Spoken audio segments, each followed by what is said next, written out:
The immortal self is the sun shining in the sky. He is the wind blowing in space. He is the fire burning on the altar. He is the guest dwelling in the house. He is in all men. He is in the gods. He is in the ether. He is wherever there is truth. He is the fish that is born in water. He is the plant that grows in the soil. He is the river that gushes from the mountain. He, the changeless reality, the illimitable. Katha Upanishad, 2nd chapter. The first aphorism of the Brahma Sutra, an important Vedic text, states Atato Brahma Jinyasa, meaning, having acquired the human form of life, one must inquire about the ultimate reality. In the human being, consciousness, Caitana, intelligence, Buddhi, mind, manas, senses, indriyas, are fully developed. Thus, a human being is totally equipped to make the deepest jinyasa, or inquiry, the spiritual inquiry. A similar message echoes in the statement of Ludwig Wittgenstein, a 20th century Austrian-born philosopher, who stated, "To seek God means to see that the facts of the world are not the end of the matter."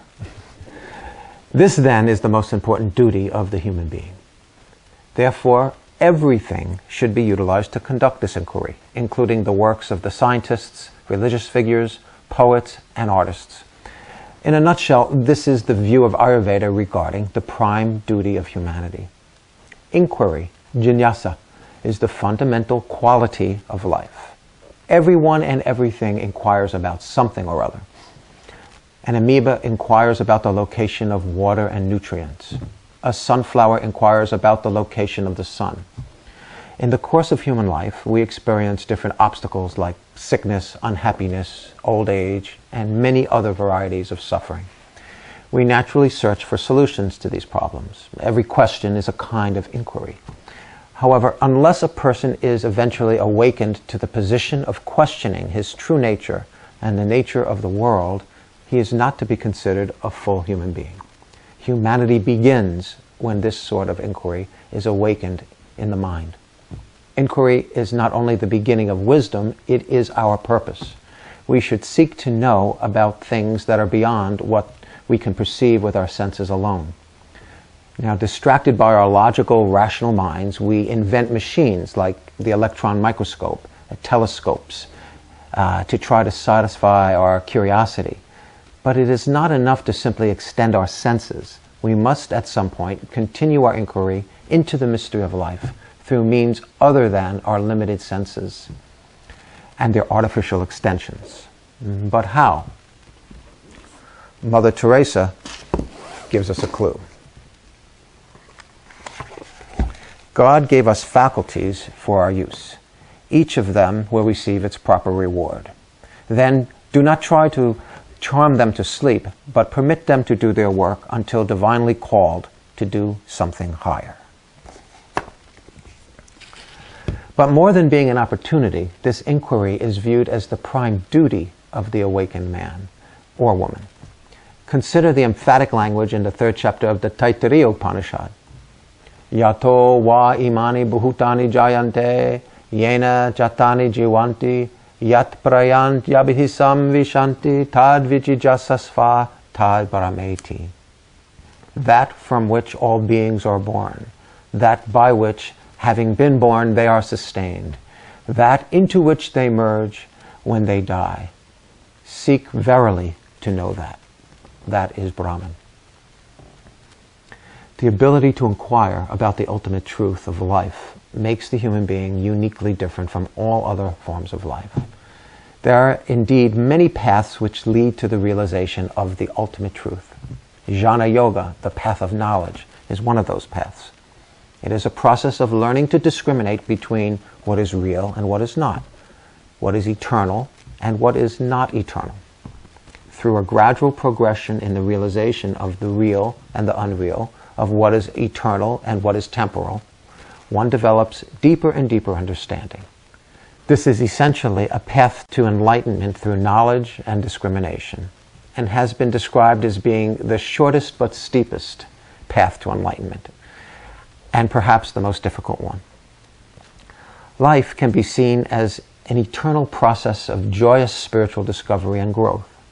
In the first 20 years of human life, a person usually undergoes a period of formal and informal education, which, if it is successful, establishes the basic intellectual and spiritual tools necessary for a lifetime of inquiry and growth. When a child is growing up, he or she inquires from his parents about many things around him, such as, well, what is this and why is that?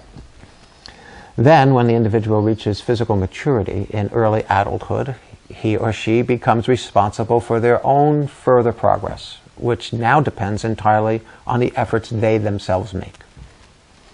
As time advances, through the daily struggles and challenges of one's material existence, people gradually deepen their understanding of the spiritual principles underlying reality. This understanding enables them to relate more effectively to themselves, to others, and to the universe. In the later years, the individual continues to grow and develop understanding of the spiritual world, which naturally becomes more attractive than the physical world. Since conscious intelligence is fully developed, human beings can make different levels of inquiry, including the deepest questions about life. The most important inquiry of human life should be to find out about the absolute truth, the self. For millennia, the story in the Chandogya Upanishad about the sage Uddalaka teaching his son Svetakatu about the self has inspired countless people.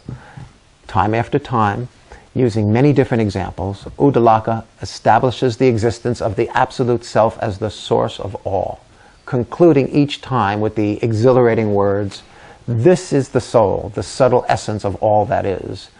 This is the truth. This is the self. And that thou art, O Shvetaketu."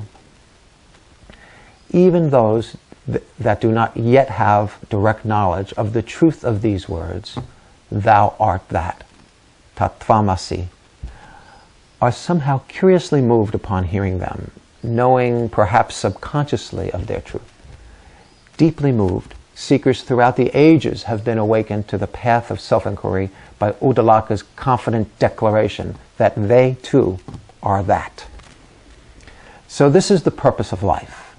Our time spent dwelling in the human body is far more than a tool for mere learning and happiness. It is a means for evolving from finity to infinity, from limited to unlimited consciousness. And if we believe Ayurveda, the knowledge of life, that evolution is as inevitable and natural as the rising of the morning sun.